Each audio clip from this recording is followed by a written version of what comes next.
Welcome to the Intrazone, a show about the Microsoft 365 Intelligent Intranet. I'm Mark Cashman, and here with my co-host, Chris, the guy that I just love to have on the other end of this microphone because, well, he talks back to me, which is a wonderful treat. McNulty. Thanks, Mark, but be careful what you wish for. My children talk back to me, and that's not always what I wished for. Yeah, I guess the phrase talk back, converse. He will converse back with me. On today's episode, we're going to take a look at two of the main components of Microsoft Lists, the new Lists homepage in Microsoft 365, and the 8 ready-made templates available when you create lists. We disclosed Microsoft Lists first during Build 2020 just a few months ago, and we're now starting to roll out or signal that we're rolling out to production for our business customers in Microsoft 365. So we'll be chatting with Harini Saladi, who is the PM for Lists Home and for Templates, and her peer, Lyndsey Gill, the lead designer for both the Lists Home and the new creation experience, working to make it intuitive, friendly, consistent across all of the locations where you can create lists, inside Home, inside Teams, and inside SharePoint, all with the same UX, hopefully something that we like to say is delightful. It is delightful, Chris. I've been using this for the last couple of months and just recently got enabled for the experience in Teams. So it's really nice to see the List app in Teams coming along. But I think as we've talked before, and I know as you used to manage lists just from a workload a lot more closely in the past, it is carrying forward and evolving what we know of as SharePoint lists. And I can't, obviously, for myself, I will say it's very exciting to get to this point where we're starting to introduce a new experience for where you can aggregate all your lists. I think just pause there for a second. Imagine in the past, how would you get from one list to the other? And now today you can just navigate pretty quickly. You'll see all of your lists in one spot. And just that getting started, there's a lot that we've done to make lists more accessible and a lot more feature-rich, easier to use. But can you paint us a picture, if you think of your history lesson and the ease of which you really think Microsoft Lists will bring, how do you qualify the work that the team has been doing to take us from the past of SharePoint Lists and evolving it into Microsoft Lists?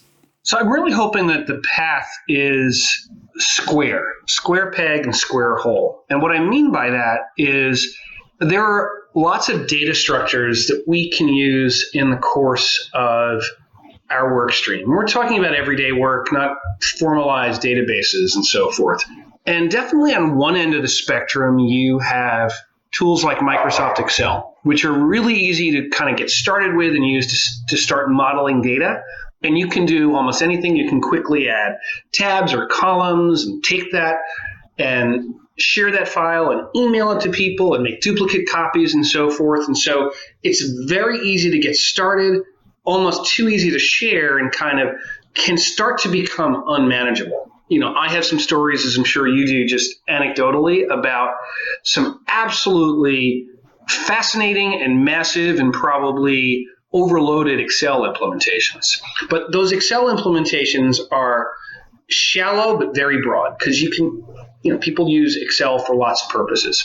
Then you have narrower and deeper extremes where it may not be something which is lightly set up, but using experiences that you think about kind of classic Access or SQL Server or data-rich systems, that you have this ability to build really deep capability, but it's not accessible to everyone.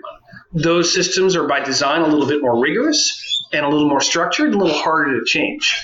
And so I'm thinking about taking some of the ease of use and ease of sharing along with centralization that we have with lists. I think our goal is to be both delightful and square in that the appropriate depth of power and the appropriate breadth of applicability to everyone.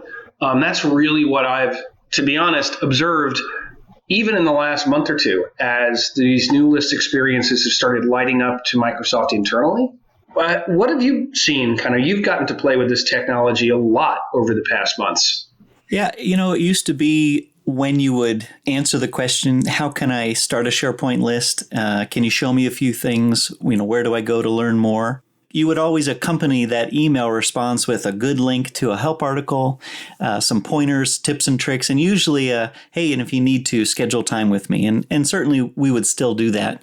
But I'll tell you a real example. When we started to roll out internally at Microsoft, there was a woman that worked for the Modern Workplace broader marketing engines, and they were working to align a lot of how they wanted to manage their campaigns. And there's obviously, as you know, lots of campaigns off of the Modern Workplace, lists being one of them, Project Cortex being one of them. But I would say that is, a dozen a month, if not more, that are broad, regionally specific, worldwide, lots of different campaigns. And they were looking to track that as that their content type was a campaign, which had a lot that went along with it. And so I took a little bit of a breath, and I knew that I had a great new place to point her at, which was the Lists Home, which was now available to all of us internally, getting ready to roll it out worldwide soon. And the real notion was that she could, off of a template, choose the content scheduler template and use that to get started much more quickly. There wasn't a help article yet for a lot of our new content. That's coming,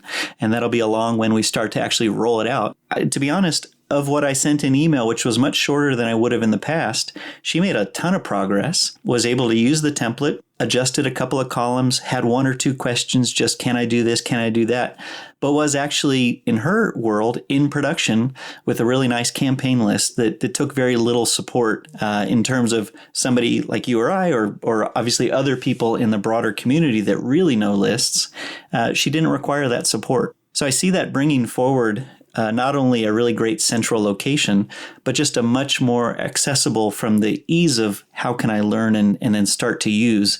That's a quicker time to market these days with the Lists Home, with the templates, and the broader work that's just being done across the entire product landscape. It's funny, as you were talking about that, I was thinking about something our audience may not be able to see when they're watching this podcast on their televisions, and that's that you and I are recording today without a producer. I was wondering, do I need to turn something on here so that we'll have some opening music? Whoa.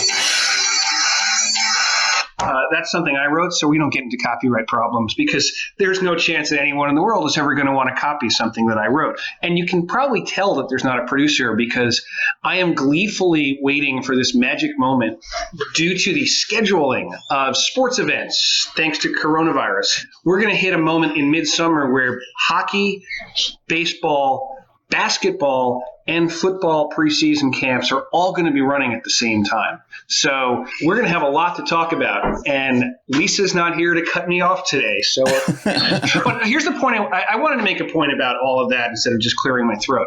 A lot of data orchestration takes a producer. It takes someone who's a power user, or someone who is a developer, or someone who understands data modeling.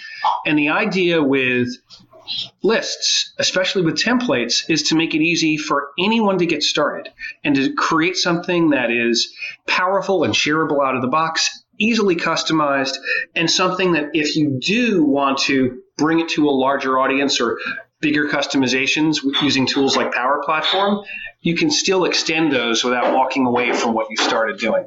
I thought back when I was listening to you talk about the history from your perspective. I remember one critical crux when we were moving from classic to modern. So that's a while ago. And I remember that for a lot of demos, we had to put the new modern list into quick edit to really prove that it was a real list. This is really a list. You can do things like quick edit. Of course, there's the connection, like you mentioned, to Excel and everything off of that in terms of managing through a flow and working with the conditional formatting and all the things. And I think that inflection point will be the same. There's going to be some people asking the questions.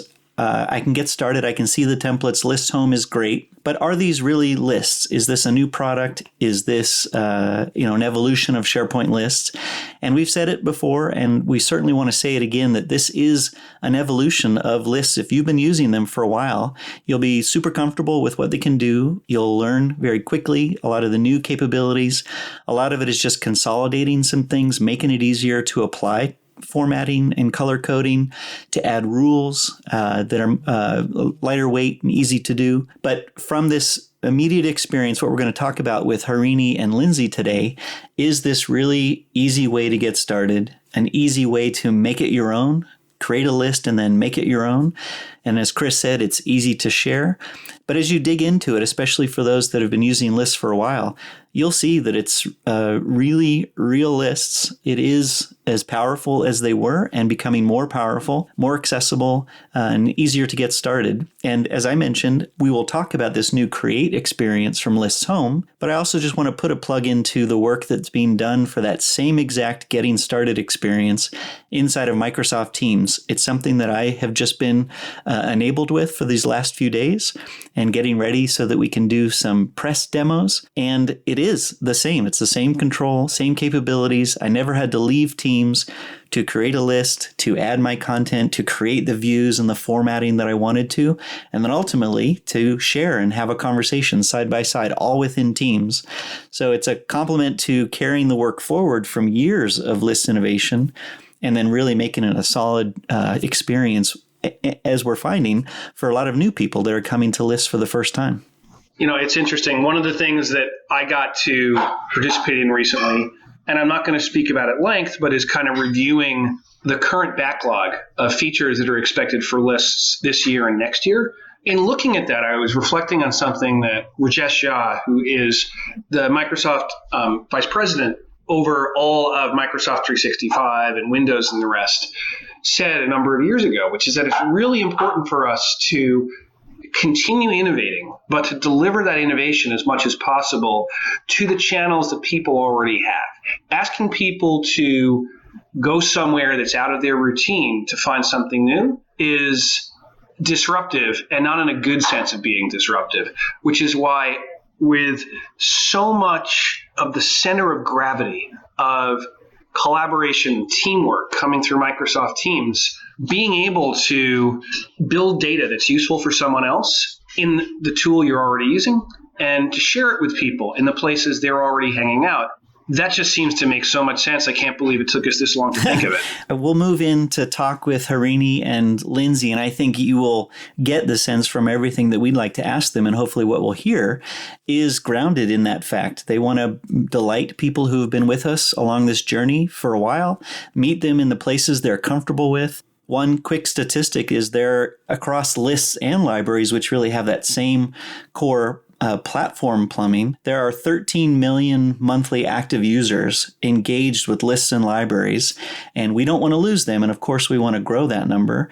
And I think when you hear a lot of what Harini and Lyndsey and team are working on, you'll get a sense that it really adheres to what Chris is saying, that from the top Rajesh down and out through all of our engineering, and of course out to you with customers who are providing feedback if we're on track, you will see this new consistent experience that is an evolution that is really meant to delight and meet you with where you're at. So I think with that, let's move to talk with Harini Saladi and Lyndsey Gill all about Lists Home, creating new lists with this great new experience, and the new templates that come along with that.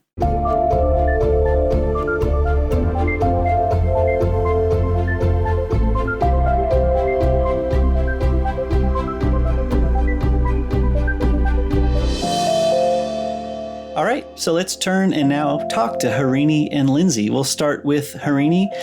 Please just let us know who you are, what you focus on at Microsoft, and maybe a little bit about how you got there.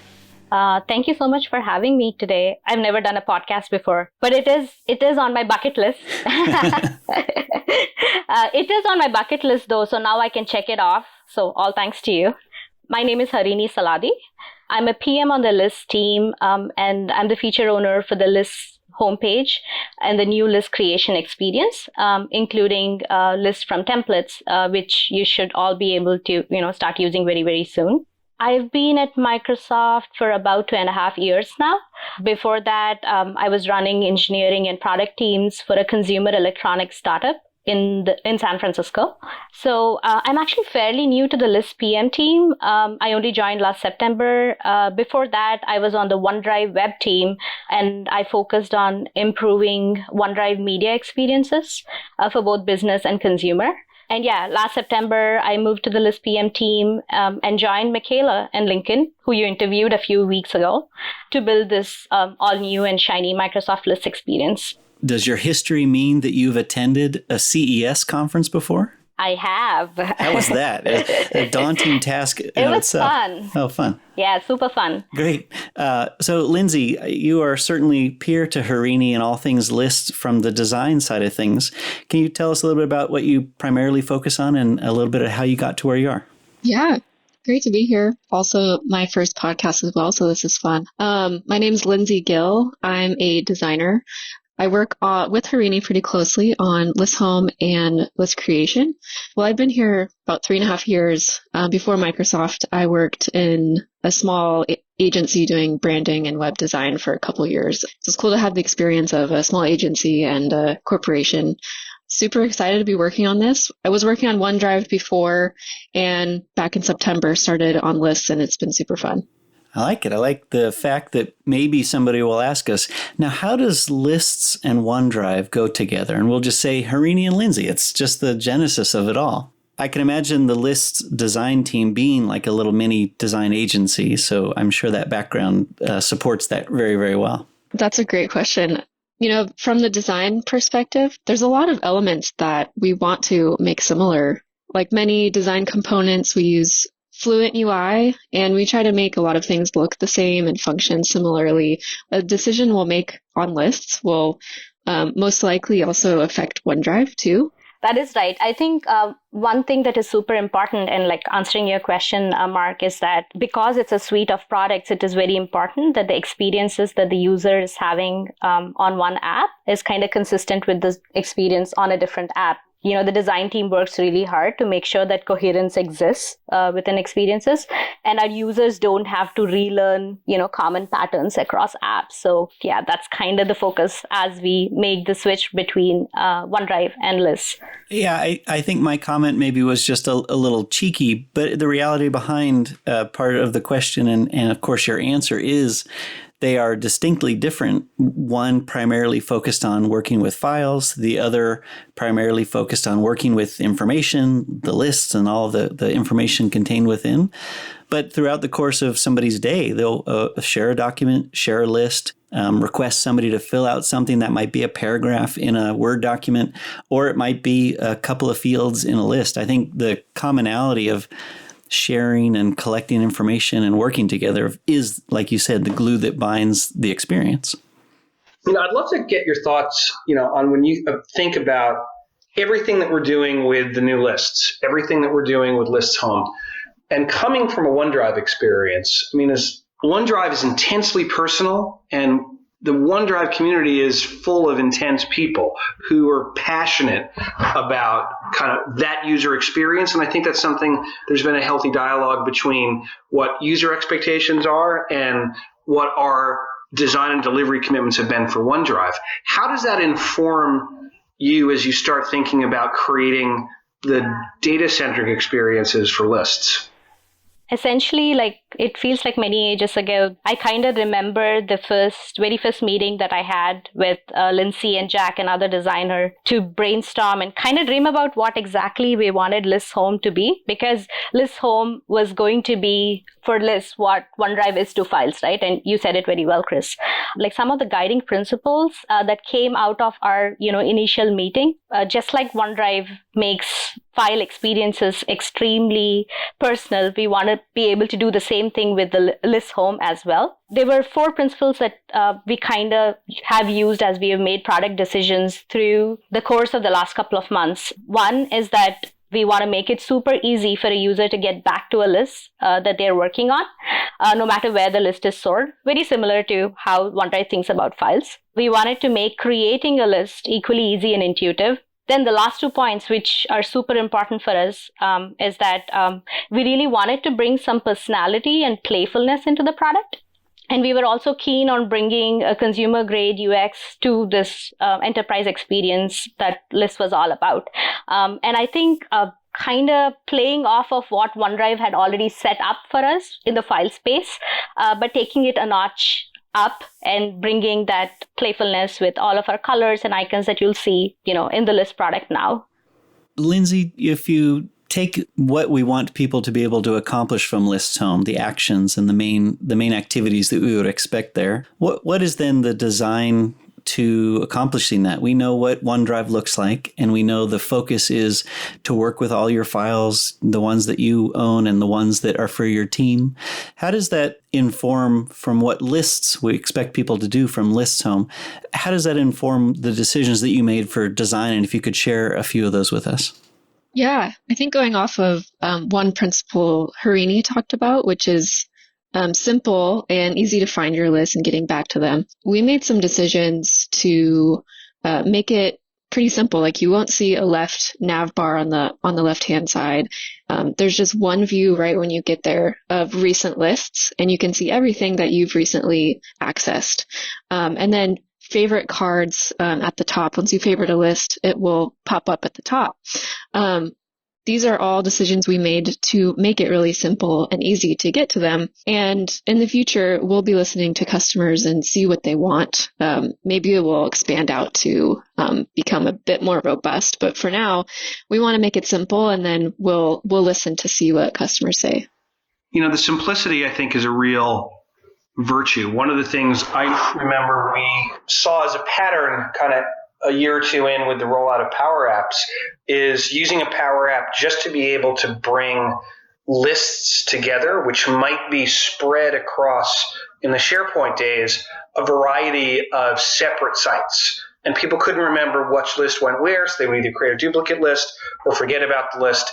And Power Apps are great, but it's sort of overkill to have to deploy a whole mobile application just to create that unified data experience. Yeah.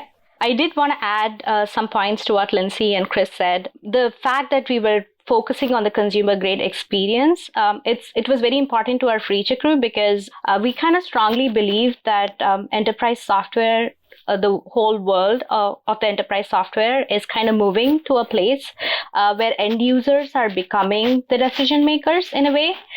So in order for enterprise products to be successful, we have to be able to deliver experiences for end users to, for them to meet the same standards as they expect from consumer products. And one of our designers, Ben, puts it in a very good way, which is information workers are humans too. And software that we build for them or anybody should not be complex. And it shouldn't need hours of training to understand how to be productive with a tool. Someone should just be able to open a tool or a home, like List Home, for example, and they should just be able to start working and, organically learn how to use the tool.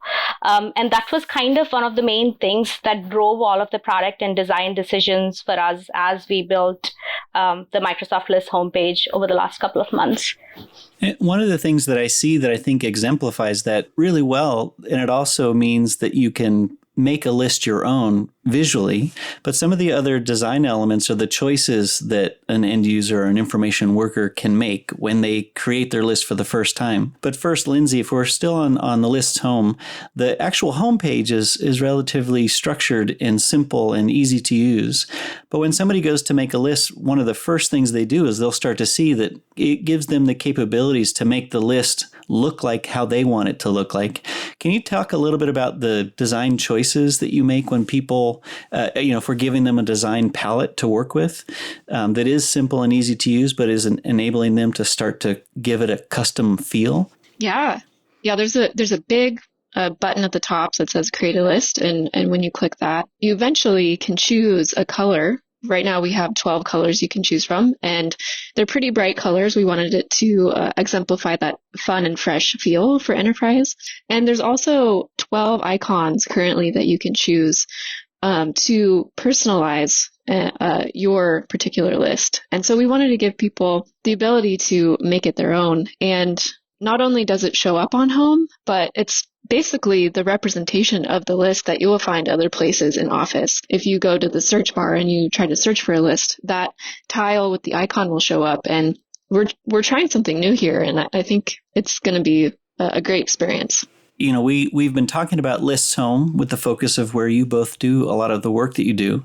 But one of the elements, too, of the creation experience is to make it consistent across the lists home start. When you're in Microsoft Teams, there will be a new list creation experience. And, of course, updating the list creation experience in SharePoint. Last thing I wanted to ask you, Lyndsey, from a consistency perspective, how did the design team and, of course, working with the engineers go about making that a consistent control so that when somebody gets used to creating a list, no matter where they create from, it has a similar experience, if not the same exact experience, being the same control? How did that part of the design element come into play when you know that it's going to have to fit into existing user interfaces, be unique, but also be consistent? We worked really closely with the Teams team. We had a design sprint with them and also with the SharePoint design team to make sure that our design will work across platforms. You'll notice that the experience of creating a list works within the UI that you are in. So when you're in Teams, it looks slightly different than when you're in Home, but it's using an iframe. So you're in a larger version of Teams and it looks slightly different. And then when you're in SharePoint, it fits in that UI as well. But Harini, maybe you can speak to the technicalities because we are using an iframe. Yeah, absolutely. More than the technical pieces, I think what you talked about, which is aligning across, the design teams for each of these scenarios like Teams and SharePoint is important. We did make conscious decisions from a product and design perspective to make sure that when the list creation experience shows up within Teams, then it'll take on the flavor of Teams. For example, Teams is all purple. So when you see buttons within the Teams experience, you're going to feel like it is part of the Teams experience and not something that is outside of it. And the same goes with SharePoint too. When you see the list creation experience within a particular SharePoint site, which maybe the site admin has chosen that it's going to be green in color, then the list creation experience kind of follows that pattern and that theme that has been used on the site to color all the components. So it looks very much part of that experience like it does on Home. So that's a conscious decision that we made to make sure that components within list creation are aligned no matter where they show up. So maybe instead of calling it the lists creation experience, we can call it the lists chameleon experience. Ooh, that's a good word. So two of the components that we've talked a little bit about lists home, and we've talked about the new creation experience. And of course, from lists home, from within Microsoft Teams, and of course, the update in SharePoint. After you start to create a list, one of the first decisions that somebody has to make that they'll get a ton of value from is leveraging one of the out-of-box ready-made templates. And Harini, I know you focus a lot on defining the name of the template, what the template does, and then, of course, working on the mechanics of, well, what does this template bring with it? Can you talk first broadly about the role and the value of a ready-made template? Knowing that a lot of our audience understands site templates, the Teams team has the Teams template. What does the templates mean for lists? Absolutely. Templates are my favorite feature. Before I start talking about the value of templates, I just wanted to touch briefly on the goals of the List app itself and sort of bring the two together because they're so deeply connected. The goal of the Microsoft List app is to help you track information and organize your work. And to different people, tracking information will mean something different. Could be that you're using a list to track issues or assets, contacts, inventory.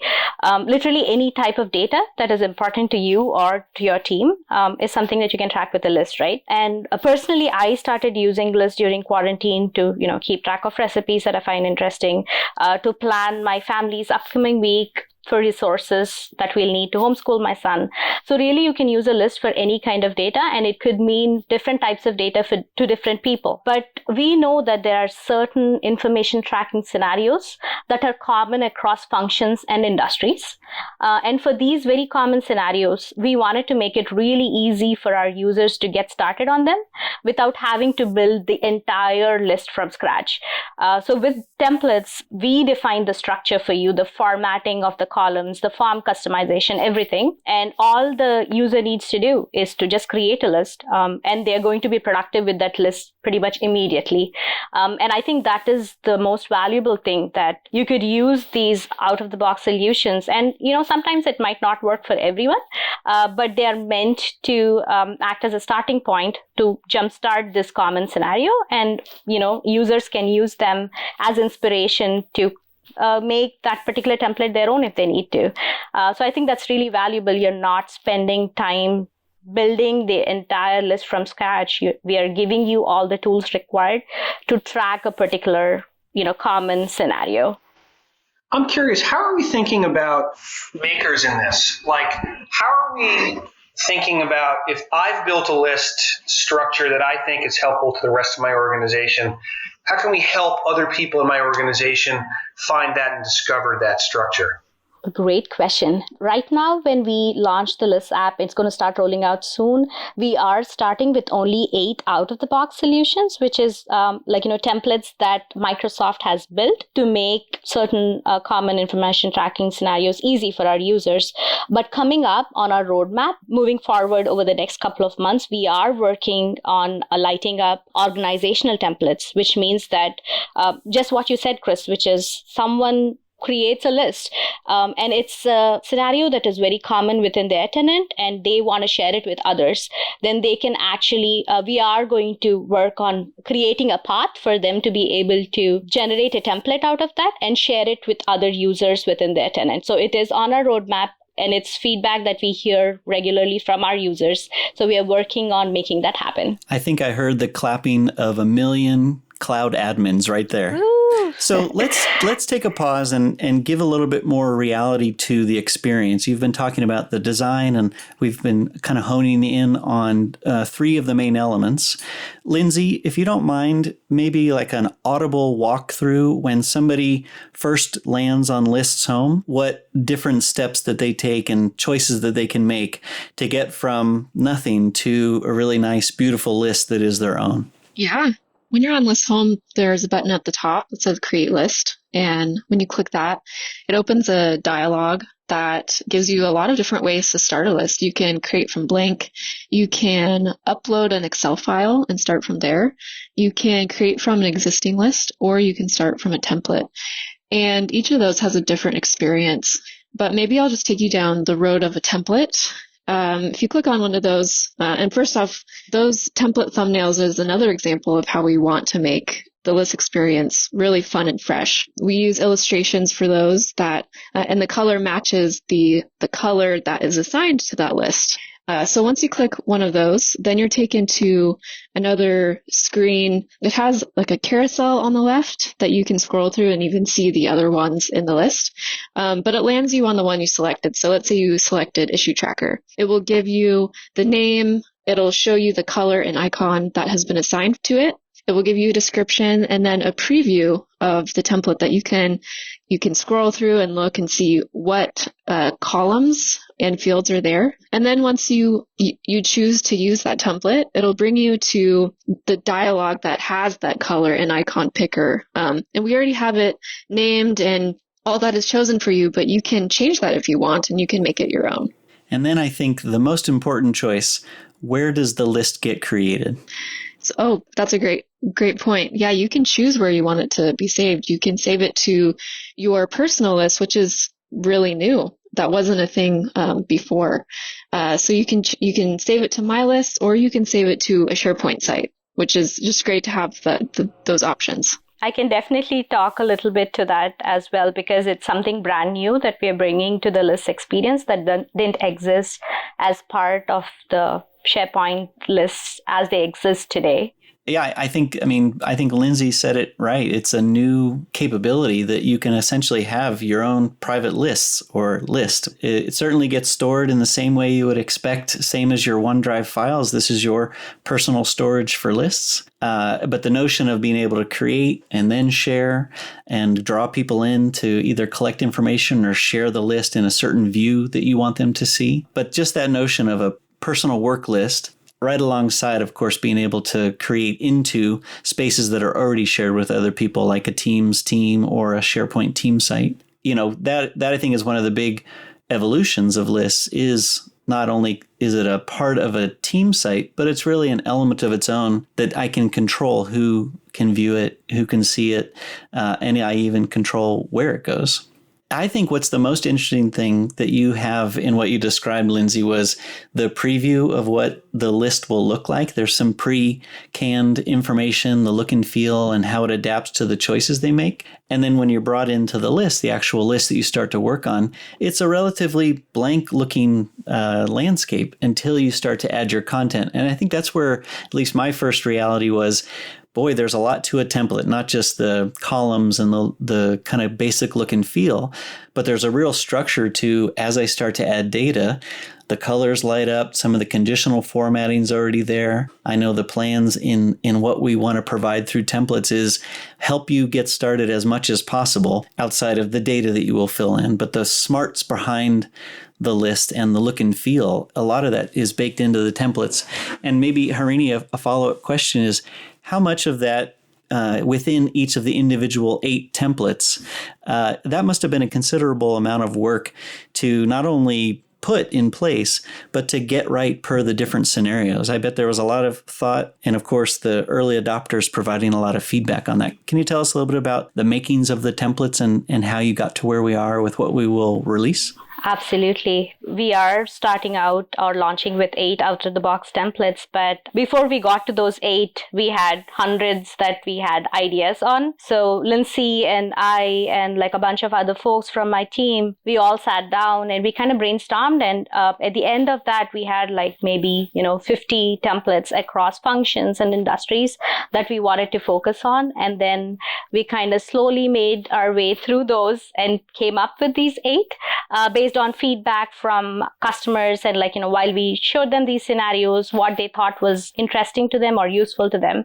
And with these 8 templates for each, as Lyndsey pointed out, we need to make decisions on what is the color and icon we want to associate with it, what is the thumbnail that we want to associate with it and use to represent across different experiences like SharePoint and Teams as well, or what are the different columns that should actually be part of the schema of that list. How will each column be formatted? If it's a choice field, what should the choices be within that field? What are the colors we should use to represent each of those choices? So there is a lot of thought that went into each of those templates. And not just that, after we had all of this down, we wanted to make it even better. And as Lyndsey talked about the preview, we wanted to give the users a feel for when they do create a list from this template, what will they get at the end of it, right? So we also created sample data for each template, and it had to be something common that people could relate to. So the team worked really hard to do all of this and put it together for each and every template that you see in the product soon. I think one of my favorite sets of sample data that you have is in the content scheduler template. Ooh.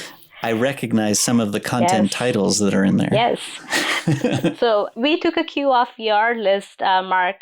We saw how you use lists to do some of the PR for, the list app during a build. And we were like, okay, that seems like a scenario that our users can totally relate to within their particular company. So we went ahead and used that as an example. If that stays in the product, that's going to be my favorite Easter egg to talk about every once in a while. We are glad you noticed it. Oh, yeah, I definitely did. So I want to talk about kind of the last thing, which is really focused on the audience that we know listens to the Interzone and that we have been involved with, both Chris and I and yourselves, through the SharePoint community. How do we think about it, especially from a design perspective? There are millions of existing lists and list items that are in product already today with SharePoint lists. I'd love to hear how your thoughts went to not only learning from the past and really up-leveling it to what is Microsoft Lists now that we've been talking about, but what will the experience be for existing lists? What do existing lists look like on Lists Home? What do the existing lists look like when you actually go to the team site and look at your lists after this new update comes? Can you walk us through a little bit about some of the design choices that you made in how to represent existing lists? Absolutely. Just taking a step back, I think whenever I talk about the new Microsoft lists. A lot of folks, always ask me, so are SharePoint lists going away? And I think my answer to them is no, absolutely not, because Microsoft lists aren't a new thing. They're essentially SharePoint lists evolved. All of the features that we talked about today, and some of the ones that I'll highlight after I finish this, is that anything that we talked about will be coming to all lists and sites running modern SharePoint UI. So our goal is to make those folks who are already using lists more productive, but also make it easier for new people who are interacting with lists for the very first time. So having said that, from a design perspective, some of the choices we have made and some of the new features that light up across old and new lists is that every list is now going to be represented with a color and an icon to easily visually identify it in a sea of other lists.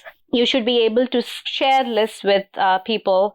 Earlier, every list would be associated with the SharePoint site, but now you can actually create it as a personal list, like Lyndsey talked about. Work on it and then share it when you're ready with other people. Then we are also making it super easy for the user to actually rename the list and customize it the way they want from lists home, as well as if they open the same list across Teams or SharePoint sites. Being able to change the title, the icon, and color will become super easy once, with our new customize feature. From the list itself, we are focusing and putting a lot of effort into making our grid view really performant. So when you land into the grid view, you should be able to immediately start typing in data into the list without having to open the form, which is super cool because, that's what we want people to do. We want them to immediately start working on the list. We've also made column formatting experiences better. We are working on bringing better colors for choice spells. We are making each of the column types, for example, for people column type, we are trying to provide certain out-of-the-box formatting to users. And all of these features will kind of start rolling out over the next couple of months. And you will see that everything looks fresh and beautiful and fast. And that's kind of the goal with like all old lists as well as new lists. I think some of the biggest value to a lot of the existing users or existing lists that are already in production is the new look and feel. But I think also the real practical nature that not only is the new, but it really adheres to all of the old existing functionality, which I would have just as pitched as the existing list's value. There is not a loss of capability. The 10 things that you just went through are not necessarily new features of lists, but it is areas of focus where we know what people do with lists. We know the feedback that we've gotten, not just what do we make the new components of Microsoft Lists do, but how do we make lists easier to use, more functional, faster, quicker to get in and get out of. There's so much work that's going on beyond the main components that we've talked about, but that they all play well together. No matter how you enter a list, how you share it, how you include it as a tab in Teams, there's so much you can do with existing lists already, and that just gets better with this update that's coming. I think one of the things I've seen that I think we're hopefully doing a lot better with is getting users out of the Excel habit. And I don't mean there's anything wrong with Excel. I mean, Excel is such a widely known and loved tool for lots of reasons, for ease of use, for ease of getting started. But I think the things that we've done with Quick Edit bring some of those best, easy, grid-centric experiences into lists, while at the same time kind of having the advantage of centralization and ease of shareability. I think we're striking the best of both worlds. Our customers are usually pretty vocal about telling us when we don't, but I feel like we're, on the right path here. With that in mind, Lyndsey, when you think of areas that you've designed, or as you're working on the different components of lists that you've just used to test or to design, what they will look like in the future, do you have a favorite tip or trick that you've learned, either about lists home, list creation, or the templates, using a particular template, or any part of what is that you're working on that we can leave with our audience? Tip or trick that you've learned, as you've engaged a lot with lists before we release it? Yeah, well, one of the things I'm really excited about, kind of going off of what Chris was just talking about, is creating a list from Excel. I know I've been tracking a lot of things in Excel in the past, and that's also what I've heard a lot of people using as well, even outside of Microsoft. My friends and family use Excel as well. And I think that's just a really exciting thing for me, is to be able to upload those and convert them into lists. But then a more, I'd say, small delighter I'm really excited about is a couple things. One, when you can choose an icon, there's a couple choices that are really fun. You can choose a robot or a piggy bank, and I think those are really fun looking. And then also, when you are in the list itself, there is a column you can make called choice or multi-choice. And now you're able to format them looking like kind of like a pill shape. And one of our designers, Ben, is making those look awesome, have a lot of different colors. And just from a visual perspective, I'm really excited for that and how that will look in the list. I couldn't agree more. I think it's one of the things that is the most distinct and the most engaging for the content that it's highlighting. I would agree with you 100%. Harini, one tip or trick that you would say is a must try or a must do when you get lists for the first time? I don't know if it's a must try, but something I do and which I find very useful for my own workflows is that I'm a very visual person. So I kind of color code my lists. So I use the same color to represent lists of the same type. So all my customer engagement lists are green, all my template related lists are blue, and so on. So when I see a list, I visually immediately know what category it belongs to. And this has made my life infinitely more productive because I use lists a lot. So having that visual cue and being able to categorize them using color, which is kind of not the point of why we chose colors for lists, is kind of a trick I picked up along the way over the last couple of months as I've been using the product. Nice. Do you have a specific color that gets used most often? Oh, the pink. I actually use the pink for our list launch for all of the marketing deliverables. It catches my eye and I just see it right away. And it happens to be one of the ones I use most often. Chris, I'm not going to let you off the hook this one because you've got a history with lists both in and out of Microsoft. But maybe if you can pick on a particular tip, if you were to speak to the kind of the legacy SharePoint user that has been with lists for a while, what's a tip or trick that's, of course, carrying forward in Microsoft lists, but what's a tip or trick from ListPass? The tip or trick I would suggest is to remember that you can work with lists in a gridded view, but you can also work with lists in a form view. And Excel has many great strengths, but sometimes the way the columns are laid out, what I'm looking for in column B is inconvenient for column L. And I can use all kinds of high techniques to approximate bringing those things together. But the fact that you have a really lightweight form that you can pop up in the right navigation really, I think, is something you should be thinking about, that you can just simply create fields and arrange them and create these lightweight forms, helps you reimagine the ways that you want to interact with the list. And if you've got an easier way of interacting with your list, your colleagues hopefully will find value in that, and you can bring more people together doing that. Yeah, those are all good ones. My one I just wanted to throw out there, it's very much focused on what we're doing going forward, is a way to share a list. In the past, because it was only bound to a team site, oftentimes lists, usually for the right reasons, are exposed to the right members who are already a part of that team site. But because we now can create a list in personal storage, it starts off with just being only available to me.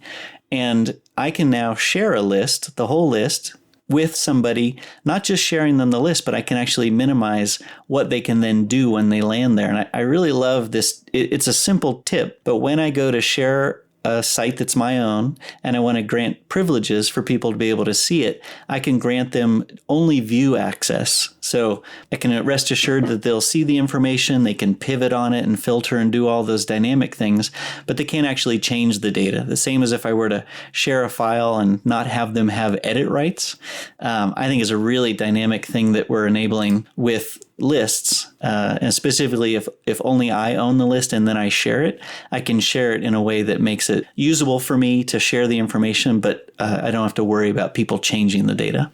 Could I add one more thing, Mark? Of course, please. I just want to plug the mobile app because I think that'll be an awesome addition to looking at your list and creating lists on the go. Yeah, that's just another tip too. Another tip, download the mobile app.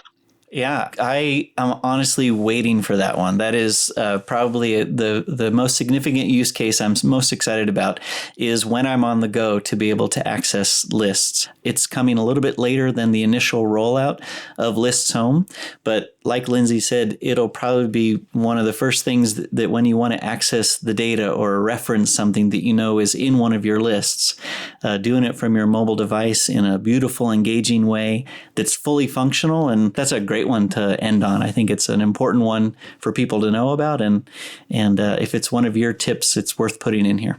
I think we've covered a lot. Hopefully, our audience understands, what we're doing with Lists Home. It'll be a new application in Microsoft 365. There's a lot of work and focus that's gone into making the experience and the design for end users to be engaged with creating a list, accessing a list, and what I was mentioning with sharing it. If people want to learn more about what you are doing as an individual, whether that's on Twitter, LinkedIn, or other locations, or if you just want to highlight some of the new information that we have out there, whether it's related documentation or other, Harini, first, how can people learn more about what you're doing or specifically about some of these things that we've been talking about? They can reach me on Twitter, and I'm always open to people asking me questions. My handle is Harini Saladi. And I know, from a documentation perspective, we are working really hard to have a lot of supporting FAQs and documentation kind of rolling out over the next couple of months. So all of your questions could be answered through them as well. And you can find them on aka.ms/mslists. That is the one. We can repeat it 3 times. If you need anything for Microsoft Lists, aka.ms/mslists. Lyndsey, where can people find out more about what you're working on or broader what the team is working on? Yeah, I'm on LinkedIn. My name's Lyndsey Gill, spelled with 2 Y's. I'm also on Twitter as well. Awesome. Well, we will put links to both you and any of the resources that you've called out are related to today's topic for sure. So people can find those in the show notes. But we want to thank you both for the work that you do and the design choices that you made that the world is about to experience. But also thanks for coming on the IntraZone. Thank you, Mark and Chris. This is awesome. Thanks for joining us. Thank you. Thanks for having us. Okay, take care.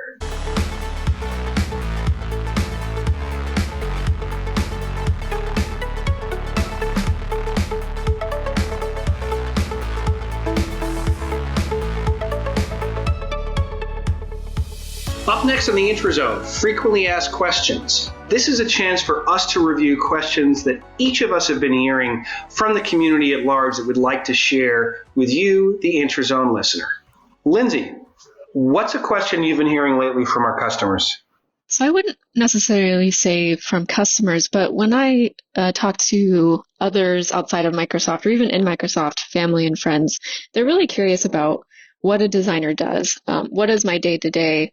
And what does the process look like of working on a new app? So I just wanted to highlight that a little bit. Well, I used to sit in a studio, but now we're remote. But our design team is awesome. We have a mix of designers, UX engineers, and researchers. I also wanted to highlight kind of how all of those groups are part of building the List app. We did a lot of research upfront and throughout the ideation process to make sure that we were getting feedback from people regularly to make sure we were on the right track. Our design team, we ideate together, we brainstorm together. We have a couple critiques per week where, well, now it's remote, so we show our flows and our designs on Teams meetings and we give critique. Back when we were in the office, we would even have wall reviews where we would print our flows out and we would put them on the wall, and you could put sticky notes up and really just draw arrows and make sure it was a good experience. And prototyping is another really big thing, and that's one thing that we can do in Figma, which is a design tool as designers.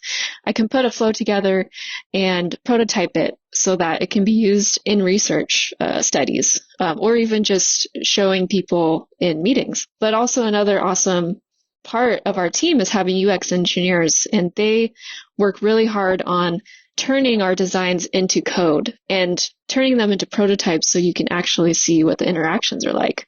And we use those too in our research studies. And so, we ideate, we prototype, we test, and then we just keep doing that until we feel like we're set on a good design that we think people will find exciting and usable.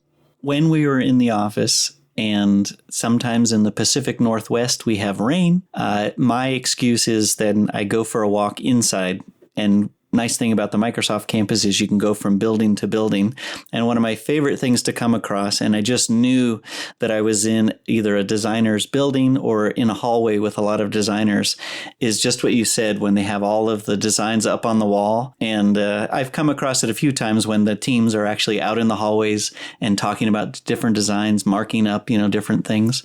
I can imagine that being a real key part of being on a design team and connecting with engineers to make those things come to fruition. I love seeing that walking around the halls, and I remember it vividly. Yeah, it's a really fun process. That's great. Well, thank you for sharing more about what the life of a designer is like. I'm sure that is a common question.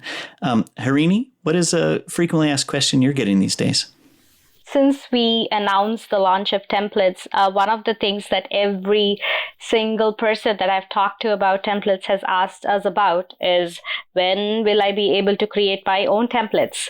When will tenants be able to create their own templates? And I think that's been the single most common feature request that we have gotten since we have announced templates all up. So yeah, as I said, it's something that we are kind of working on. We want to make it super easy for people to take a list that they've built, be able to save it as a template and upload it somewhere for others to consume from. Very similar to what we do with column formatting right now. If you go on the web and search for SharePoint column formatting, you have like this entire repository of people curated formatting samples. And we want to be able to get to the same place with templates as well. That's kind of the most common thing that people have been asking me so far. All right. Well, I'll put it down in my backlog, and you'll just tell me when can I put it on the public roadmap, and we'll make sure to make some good noise about that one. Very soon. All right. So, Chris, what are you getting asked these days? The question I've been asked, and sometimes it's a little bit rude, but that's okay, is 2 years ago, I showed lists from lists and lists from Excel at the SharePoint conference.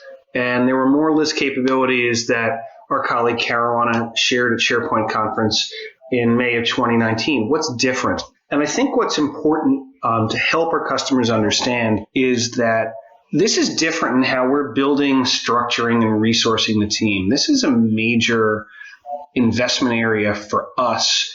We know that great data is essential to being able to transform business process, and lists have been a good home for this during the SharePoint era, and it's really important for us to kind of bring that forward to being a top-line experience throughout M365, through SharePoint, through Teams, through mobile applications, and the rest. And the team is just built more broadly, more deeply, and I think what's different about this year is that we just got tremendous resources available, as I think listening to today's call is probably made evident with getting to spend time here on the call with Harini and Lyndsey. Mark, what's a question you've been getting? The most common question that I've been getting recently, we exposed a lot of the what and the how during build. But one of the things by nature of that it'll come a few weeks later after we start rollout is the experience in Microsoft Teams. And already today we have the ability to bring in an existing list. And there's a nice experience to bringing in something that's a part of a team site to make it as a tab in Teams. But the question people are asking, even though we have put the answer out there, is can I create a list from within Teams? And we noted already earlier in this episode that there is a unique creating list experience inside of Teams. But to just make it a little bit more real, to answer the question, absolutely yes, there will be a new list creation experience in Microsoft Teams. But to put a little bit more into the what it looks like and kind of where it will be is when you're in a Teams team in a channel and you click on the plus button to create a new tab, you'll enter in essentially this new list creation experience. We'll call it the Lists app in Teams. and it'll give you all the same choices that you heard Lyndsey walk through. You'll be able to create from scratch. You'll be able to create from Excel. You'll be able to create from another list, that formatting of the other list, or be able to choose the templates. And so that just the notion to answer the question, yes, you'll be able to create a net new list inside of Teams and maybe never leave Teams, because that's really the value that the team is working on, is making it so that if your information tracking needs start in Teams and you add a tab and you start to populate it with the data that you need, you may never leave Teams, and that's really by design.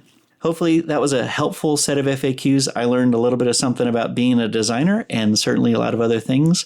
If you have any other frequently asked questions that you're hearing out there, we'd love to hear. Next, we'll turn to talk about events.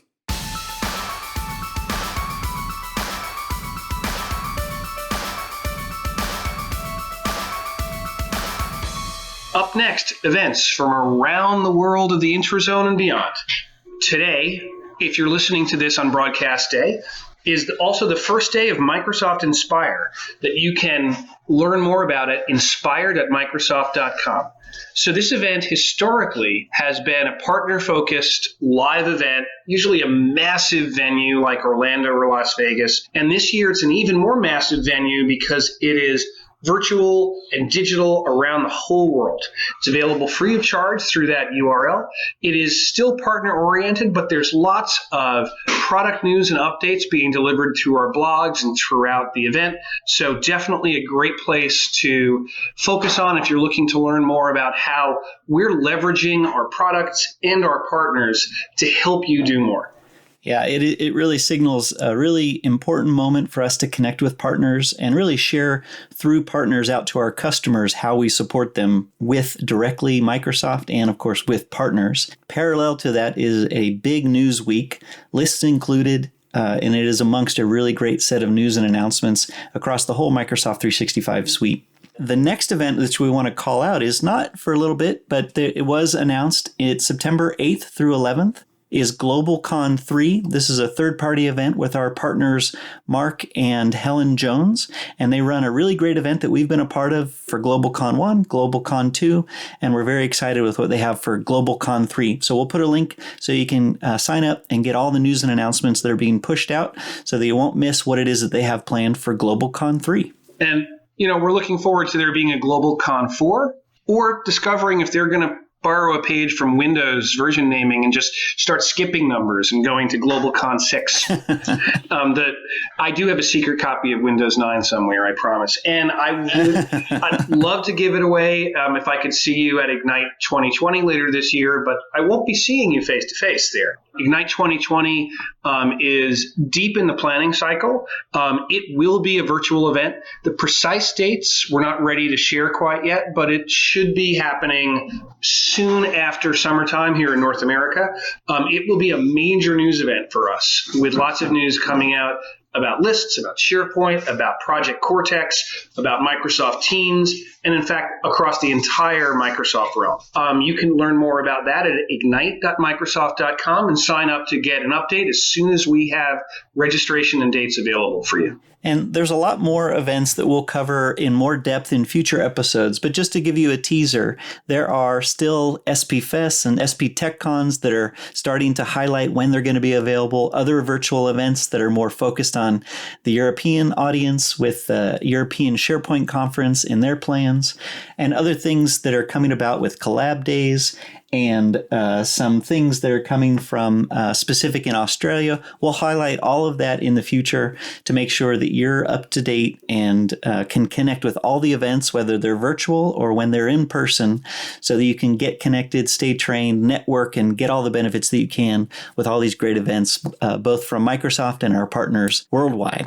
One thing just to reflect, nature abhors a vacuum. And we know that the SharePoint community and the extended Microsoft 365 community hate being unable to engage each other at live events. And some of the community events, the SharePoint Saturdays, having been postponed, we're seeing lots of alternative formats coming up in virtual work.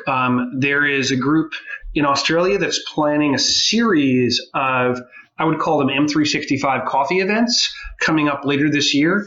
If you're working on something like this, we would love to talk about it more on the Intrazone. So if there's an event that we haven't mentioned today that you'd like to see featured in a future episode of the Intrazone, please write to us via theintrazone@microsoft.com, and we'll be sure to feature it in a future section of upcoming events.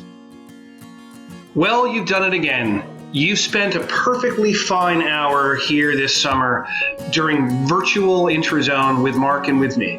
Lots to talk about with lists, lots of things that we've written down, and we'll be sharing all of the things that Harini and Lyndsey shared about the future of Microsoft Lists. And the main resource center for lists is easy to find, aka.ms/MS lists. Anything else we'll also be sharing here in the show notes. And thank you so much to our guests for their time and their contributions today. You can check out our show page at aka.ms/The Intrazone to learn more about this episode and, of course, all of our other previous episodes.